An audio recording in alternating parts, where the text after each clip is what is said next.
ጌታችን መድኃኒታችን ኢየሱስ ክርስቶስ በትክክል ለሰይጣን እውነተኛ ማንነቱን መቼ እንደነገሩ ታውቃላችሁ? ሰርቶ ሲጨርስ። ሰርቶ ነው መናገር። ሳይሰሩ መናገር አይረባም። ድውይ ይፈውሳል፣ ሙት ያነሳል ጌታ፣ ሽባ ይተረትራል። ኋላ ለማንም እንዳትናገሩ ይላል። ገና ስራ የሚቀር ስራ ስላለ ተሰቅሎ ዋናውን ያን ዲያብሎስን መደምሰስ ስላለበት ህብስት ያበረክታል፣ ለማንም እንዳትናገር ይለዋል። ዲዳውን ያነገርና ለማንም እንዳትናገር፣ ጋኔን ሌጊዮን ያወጣለታል፣ ለማንም እንዳትናገር፣ ለሁሉም ሰው ለማንም እንዳትናገሩ። ዓርብ ግን ስራውን ሰርቶ ሲጨርስ ተመልከቱ።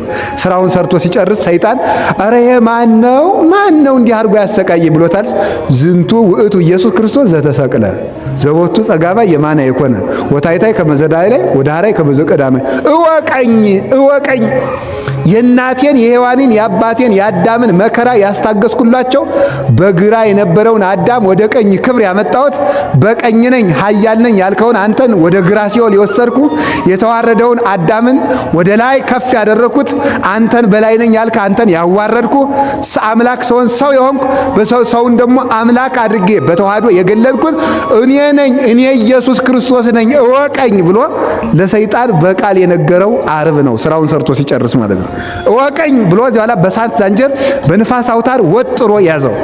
አሁን እኛ ስራ ከስራችን ወሬያችን ይቀድምና እቅዳችን ብልሽት ያደርጋል። ሰይጣን ቀድሞ ያደራጀል። አሁን ራሱ በጣም ነው የሚያስደንቀኝ። አንድ ስራ ሳንሰራ ተደራጅተን ወጣቱ በወጣት ሽማግሌው በሽማግሌ ኢትዮጵያን ማዳን አለብን። አንድ ስራ እኮ አንሰራ፣ በወሬ ነው የምንደራጅ ማለት ነው። መድረክ ላይ ዝም ብለን ተደራጅተን አደራጅተው ይፈጁናል። ሌላ ምን ቁም ነገር አለ? በወሬ መደራጀት ከመፈጀት አያድንም። በስራ ነው መደራጀት። ሰርቶ ነው መገለጥ። ሰርቶ ብቅ ነው የሚባል። የኢየሱስ ክርስቶስ ልጆች ሰርተው ይገኛሉ፣ ሰርተው ይበላሉ።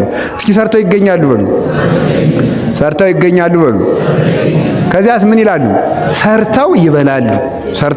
ሰርተን ለመብላት ያብቃን።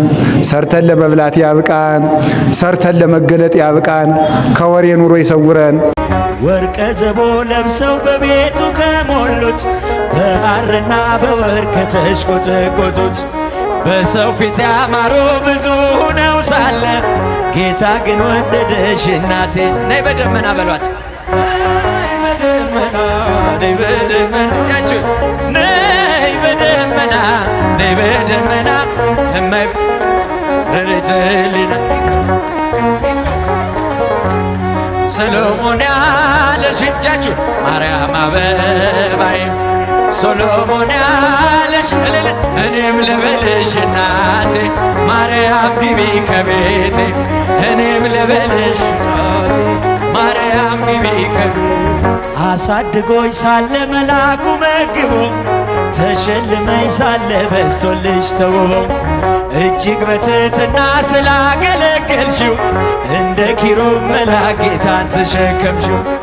ነይ በደመና ነይ በደመና ነይ በደመና ነይ በደመና እመቤታችን ርትዕልና እቴ ሙሽራይት ሶሎሞን ያለሽ ማርያም አበባዬ ሶሎሞን ያለሽ እኔም ልበልሽ እናቴ ማርያም ግን